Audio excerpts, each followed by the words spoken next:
Well, our long-waited await is over. I've been waiting since fucking February 4th or 5th or whatever the day Super Bowl 52 was on for this day, as it's now time. The day is upon us for the 2018 NFL season as the kickoff game later on tonight. I am looking forward to that, and once again, for the third year in a row, I'm going to make my own weekly picks like I've done the last 2 years. And of course, this time around, I'll take a page from Matthew, and this time write down my actual records at the end of each week. That way, I don't get my records all screwed up like apparently has been the case later on in the year and such. And of course, last year, I'm actually looking at my 2017 playoff predictions where I had the record set. Last year, I was 161.95, which was a win percentage of 6.29, which of course was better from 2016 when I went 157.97 too, which was 617 winning percentage.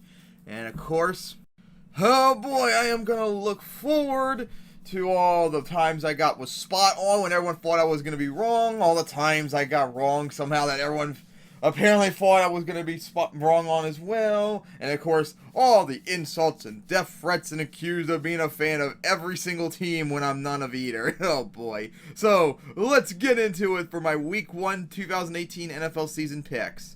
So we start off the 2008 season with the kickoff game tonight, and oh boy, it's going to be an awesome one as the Falcons are at the Eagles for the first time since 2016 in a rematch from the division round playoffs last year. Oh boy, this is going to be sick. It sucks that Carson Wentz, I found, not only is not going to be starting tonight, but oh my goodness, he's still not even going to be starting for the first couple weeks. How serious was that ACL injury last year? My God, it's been fucking 8-9 months almost since that happened, and he's still not able to play. Oh Jesus Christ, unbelievable. So it's gonna be sick, but it'll probably be kind of like how it was last year, probably the same way like the divisional round. So it could go either way since the Falcons almost pulled it off, remember, last year. But seeing how it went last year, although you gotta wonder, maybe the Eagles might have a Super Bowl hangover possibly. So you got probably rely more on the Falcons probably for this game, but I think I'll pick the Eagles for this one. And then we get to the Sunday game, starting with the Bills at the Ravens for the first time since 2016. And how funny enough, that game was also Week 1, if y'all remember that. Oh boy. And of course, the Ravens are going to look forward to get revenge on the Bills as their choke against the Bengals last year got the Bills in the playoffs. And of course, the Bills decide not to do the Josh Allen era yet. They're going to start Nathan Peterman, or whatever his name was, for all those picks last year. So, my goodness God, the Bills were so bad last year. They were so lucky they got into the playoffs.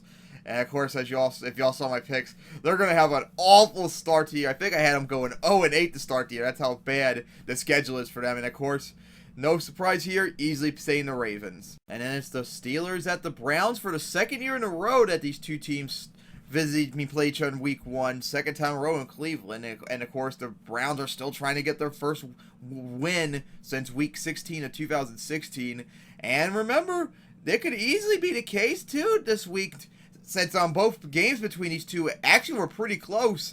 Browns only lost and combined by 7 points between these games. They lost the Steelers in Week 1 by just 3 points, so they can easily get the win here. You can't underestimate them, especially since the Steelers historically always choke against teams the last few years that they're supposed to win against and such. So, anything could go. And of course, can't wait to see how Baker Mayfield will do against that strong defense and such. But, even though I said earlier that the Browns easily could probably get the win, they're still the Browns. They're dog shit. Steelers, my God, last time the Browns beaten the Steelers was 2014, so odds are still not against their favor historically, so I think I'll pick the Steelers for this one. But like I said, you can't underestimate the Browns. And then it's the Bengals at the Colts for the first time since 2014, as Andrew Luck looks like will be ready to go and such. And this will be quite interesting to see how well he does against the Bengals' still okay defense, although, of course, they're not going to have Vontaze Burfict's dumbass the first 3 weeks. That'll be pretty funny, but of course, I think the Colts probably will easily get this one. And then it's the Titans at the Dolphins for a second year in a row. Matter of fact, this is, I believe, the third year in a row they've played each other, although 2015 was in Miami. No, that would be fourth year in a row, actually, I think. No, third year in a row. Well, fourth year in a row in terms of playing each other. Anyways, As looks like Ryan Tannehill hopefully might finally actually play this season after suffering two seasons in a row of season-ending injury. As the Titans won the first game between these two in 2016. Then the Dolphins came back last year and won it. And that was, of course, without Tannehill. So they would pull it off this time around.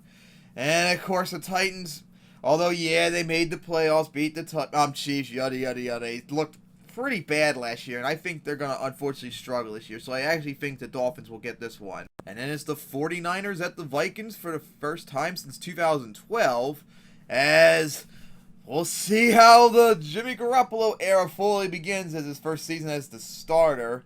And, of course, oh boy, I think they're like completely overrated. And unfortunately for the 49ers, I think they'll probably fall flat on their face against the Vikings' #1 defense from last year. And of course, looking forward to see how Kirk Cousins will do. Maybe they'll actually get somewhere, unlike with the Redskins and such. So I think the 49ers will easily get this one. And then it's the Texans at the Patriots for the third year in a row. They're playing against each other. Actually, fourth year in a row. No, fifth. No, they didn't play 2014. So fourth year in a row, they played each other third time in a row in Foxborough. As the Texans hoping to get that spark they had last year in the first half of the season when they had Deshaun Watson. Remember that? And of course, the Patriots trying to recover from that disappointing Super Bowl loss. As of course, we all know they're probably going to make it there anyway. And last year, remember, with that awful defense with the Patriots had, which who knows, it might be a bad defense. So this could be back and forth between these two teams. And of course, the Patriots, remember, barely beat the Texans on the last-second touchdown. But I think the Patriots will probably get this one, since we don't fully know exactly how the Texans are going to do after recovering from all the injuries they had last year. Hopefully, they'll be able to play that strong performance like they had last year, though. And then it's the Buccaneers at the Saints, which I was fearing that this game might be postponed because of the tropical storm that hit, but thankfully that already passed and looks like they're going to continue on, at least as of right now on NFL.com. It still shows us the date of Sunday. And, of course, the Buccaneers are going to be stuck the first 3 weeks without Jameis Winston. And, of course, the Saints trying to finally make maybe like one final Super Bowl run, possibly. It'll be quite difficult with that tough schedule they're going to have to face and stuff. But, and, of course, oh boy, they split last year between the Buccaneers, if y'all remember that. So they can't really fully underestimate the Buccaneers, but my goodness, last year when they destroyed them like 30-3, remember, something like that. So maybe they'll have in the bag, especially since Jameis Winston's not going to be starting. But of course they got to watch out since the Buccaneers actually, I think, have the better record the last few years in the Superdome against them. So I think the Saints will win, but still can't fully underestimate the Buccaneers per se. And then it's the Jaguars at the Giants for the first time since 2010 as the Jaguars begin to run it, maybe making a Super Bowl run, as the Giants are beginning to rebuild after that horrible season last year. Now, of course, oh boy, the Jaguars are going to have to really rely on Blake Bortles not screwing up and such. But, of course, unfortunately for them, I actually think the Giants might pull it off simply because the Giants might be, of course, I think the Giants are going to have a big bounce back year. And of course the Jaguars, I think they might struggle a bit in the second year. They could easily start 0-2 with that tough start to the schedule. So I think the Jaguars, I think the Giants will get it, but I wouldn't underestimate the Jaguars somehow pulling it off. Then we get to the 4 p.m. game, starting with the Chiefs at the Chargers, as the Patrick Mahomes era begins. And, oh boy, I actually have a little bit of concerns. I didn't look up I think I actually did look up his stats for the preseason. I think he did okay and such, but, man, the Chiefs, I think, kind of barely squeaked by the Chargers in when they visited them in week 4 last year. So, the Chargers actually, I think, might pull it off this year, but of course, the Chiefs have had the Chargers number the last bunch of years. Good God, now that I think of it, I don't think the Chargers have beaten the Chiefs at all since 2013. 4 years in a row, for crying out, I believe, since they lost to them. So, I mean, the Chiefs could win it, but I think they're in a little bit of a regression this year, so I think the Chargers could pull it off. And it's the Redskins at the Cardinals for the first time since 2016. And, oh boy, I think these teams are going to struggle big time this year, especially the Cardinals, as, of course, they begin the new era. Bruce Arians, Carson Palmer all gone. And, of course, I actually didn't even know who was the starter necessarily. Oh, God, I would hope they would probably do Josh Rosen, since we all know Mike Glennon and Sam Bradford ain't going to be the deal. And, of course, the Redskins begin the era of not re-signing Kirk Cousins like they should have, as they gotta go with Alex Smith now. Oh boy, that Redskins team really has nothing else besides that, probably by and large. So this game could go either way, but since I don't really fully trust the Cardinals, and I think they're going to be in a deep implosion this year, it's probably one of the worst teams in the NFC, if not in the league. I actually think the Redskins might pull it off, but I wouldn't be surprised either if the Cardinals somehow got it. Then it's the Cowboys at the Panthers for the first time since 2012, as I'm surprised they even put this at 4. Oh boy, we'll see what happens here as the Cowboys, after that but pretty disappointing season last year, really underwhelmed and such. And of course the Panthers, yeah, they made it back to the playoffs after that terrible Super Bowl hangover in 2016, but their stats, they really did not look that good whatsoever last year, for crying out loud, compared to the last bunch of years beforehand and such. But I think the Panthers will get this, mainly because I think their defense might just shut down Dak, as he's like mainly the main concern, and that offensive line, since that was so inconsistent last year. Probably the only way the Cowboys will get that is if Zeke has a dominant game and Cam Newton shits the bed. So we'll see what happens there, but so far I'm saying Panthers. And then it's the Seahawks at the Broncos for the first time since 2010, as although they already had their Super Bowl rematch in 2014, the Broncos will finally get their Super Bowl rematch in Denver, which I'm sure they're looking forward to getting that off their minds after that. And of course, wow, this whole thing, how much this team changed in the last year or so, because the Seahawks pretty much now need to be like an offensive team this next year to rebuild that defense and such, as Russell Wilson's probably only real good player remaining on the team that could be a threat. And the Broncos defense, although the Broncos themselves struggled last year, especially in terms of point differential, their defense, if you saw my hot recap video, was still pretty damn good, although they might be in trouble with Aqib Talib being traded. I think they lost a couple other players too, so this game could easily go either way, but I actually think the Broncos might actually pull it off, since I'm not fully sure how the Seahawks are going to handle themselves with the decimation of LOB. But of course, Russell Wilson maybe could pull it off and such. I guess we'll have to wait and see on that. And then we get to Sunday night, which, oh boy, I still have no idea why they picked this for like the 7th year in a row for a primetime game, as the Bears visit the Packers. And of course, now we got the added addition as Khalil Mack is now on the Bears, so maybe they'll give Aaron Rodgers a little bit more nightmares and such, but who are we kidding ourselves? The Packers pretty much always destroy the Bears when they host them, except those 2 times in 2013 when Aaron Rodgers went out at the very beginning of the game, and of course 2015 when the Packers were struggling and such. So, who are we kidding? Packers easily, unless the Bears with Khalil Mack and maybe Mac Trubisky maybe we'll have a sophomore surge, but who are we kidding me? And then we get to our Monday night games, which I don't know why at all they chose this one, as it's the Jets visiting the Lions for the first time since 2010.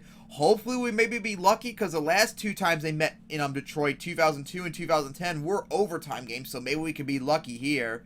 As I actually don't know if the Jets are starting Sam Darnold or not. I hope they are, if they have a brain and such, to finally see how well he does. But who are we kidding me? I mean, the Jets were a terrible team last year that extremely overachieved and such. So maybe they can probably do better this year. But who are we kidding me? They got to go up against Matthew Stafford and such. So it's going to be the Lions. And then we finish off the video with the Rams at the Raiders for the first time since 2010. As, oh boy, I actually had the Raiders pretty much the entire season, because I thought it was going to be an offensive shootout, but more importantly, I thought the Rams are kind of overrated, and I still think their defense might implode this year. I mean, fucking, who did you brought on? Michael Peters, Aqib Talib, Ndamukong Suh, players that are very hot-headed and usually result in boneheaded decisions and such. So that defense probably, especially the secondary, probably could be torched quite frequently and such against the Raiders, which still could be a possibility, because I'm sure that Raiders might have a rebound too. But oh boy, the Raiders themselves are going to be torched quite well, especially since they stupidly let Khalil Mack go. They should have just fucking re-signed him with that high money that the Bears gave him and such. So I think it might be an offensive shootout, but I think the Rams actually might pull it off now, because as bad as the Rams defense are, you know how badly the Raiders defense is, and it looks like they themselves are suffering from a whole bunch of problems in the team and such, just like the Rams. So those are my week 1 picks. I can't wait for Falcons and Eagles tonight and the rest of the games. And hopefully, as history goes, like the first bunch of weeks of the season, I usually get week 1 like almost completely correct. And then unfortunately the next like 2 weeks I'd always struggle and such. So we'll have to wait and see on that. Hopefully I do good. And I can't wait for the season to start. Oh boy, I had such a whiff